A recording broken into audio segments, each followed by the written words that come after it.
Morning, Paul. I'm here for your yoga lesson. So I haven't been for a run this morning, so I'm looking not quite as ragged out as I was the other day, I hope.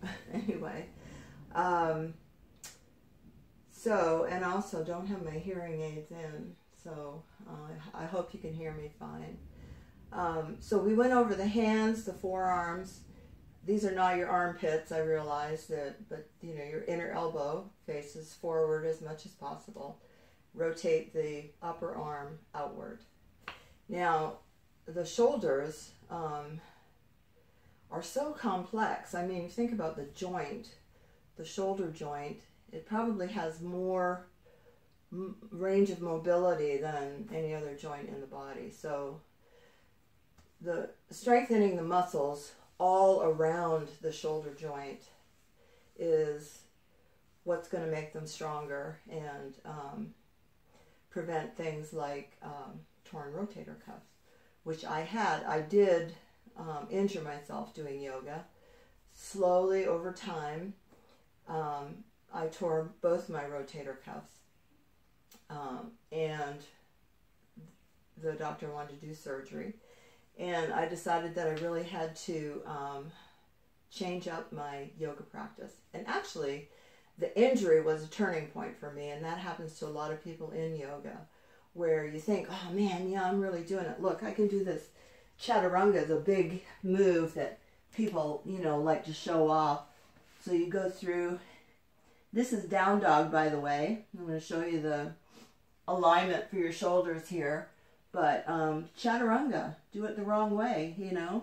You come down and you bend your elbows and you scoop down onto the ground, like so.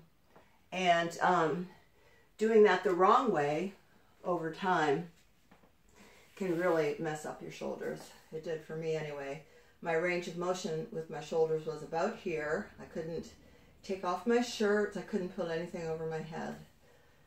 Anyway, I did avoid surgery, and I have sometimes a little twinge in one shoulder, but otherwise not so much. So again, these are alignment principles that I'm going to show you. You can look on the internet and look up poses, the shapes of the poses. There's lots of stuff on there. But the alignment is, for me, in my practice, that's the most important thing. So when you're doing down dog, like I just showed you, you have everything lined up. You're doing down dog. So really,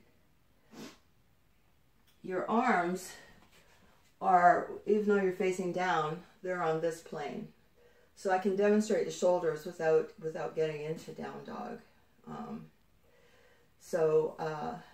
There's several ways to do this, but one of the ways I like to show it is you start by putting your arms out straight out to your side like a T. And the actions are the same with the hands, you know, rolling the forearm in, rolling the bicep out.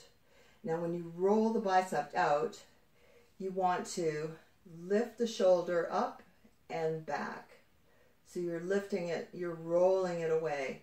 So to start with, you can take your whole arm, your hand and everything, roll your arms backward as far as possible without letting your shoulders come up like this.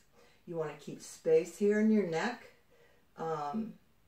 because then otherwise you can, what most people do in down dog is they're like this, and as they start to press back, they go like this. They go like that, because they think their head has to be down. Actually, what you want to do, the proper alignment and the proper way to work with your shoulders is you're starting like this, and as you go up, as you're moving into this position, you're pressing your shoulders down, away from your ears. You want to keep as much space as possible here and here, so you're not pinching up your neck. As far as the action on the back goes, I've never done this before. I don't use mirrors in yoga, so and part of the reason is for not using mirrors. I mean, it's good to see that your alignment is good, but if you have a good teacher, they can tell you what you're doing, what you need to correct. But I think one of the points of yoga is awareness of your body. Where is your body in space? What is it doing? So many of us don't even know. We can get into a yoga position and think that we're doing one thing, and we really have no idea where that part of our body is in space. So it's, the practice is to become aware of your body and how all the parts connect. So it's a really thoughtful practice. It's athletic for sure, but it's more thoughtful as far as I'm concerned. So anyway, back to the shoulders. I think, like, if I was there, this demonstration is just so great when someone can do it for you. But when you have your arms out to the side like so, and you're pushing your shoulder back, the other thing that's happening is that you're pulling the bottom of your shoulder blade into your back. Because all of our bones are they're like levers. If you're pressing down on one side, it's going to come up on the other side. Like so. Like, it's just engineering.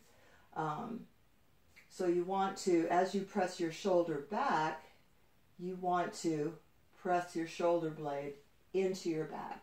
And also, what you want to do is engage your core, and once you pull you press the bottom tips of your shoulder blades into your back, then you gently pull them together like so.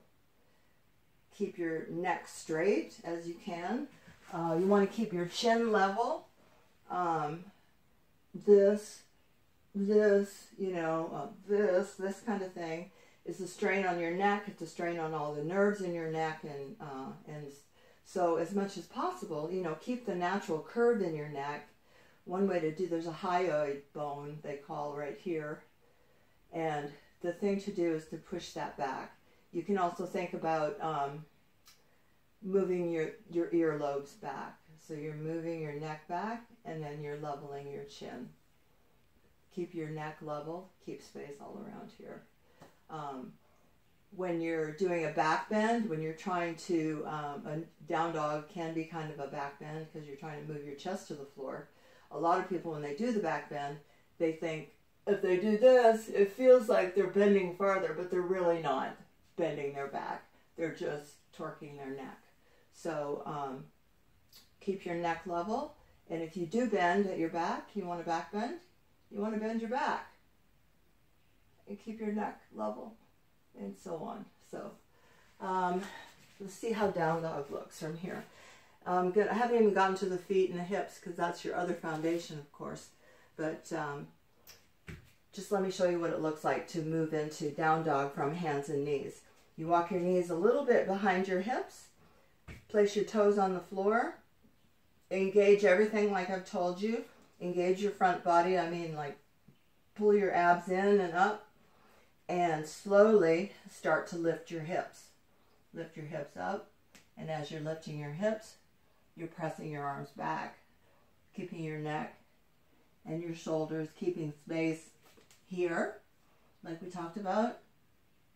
Rolling your shoulders in and back. Now, I'm going to start again.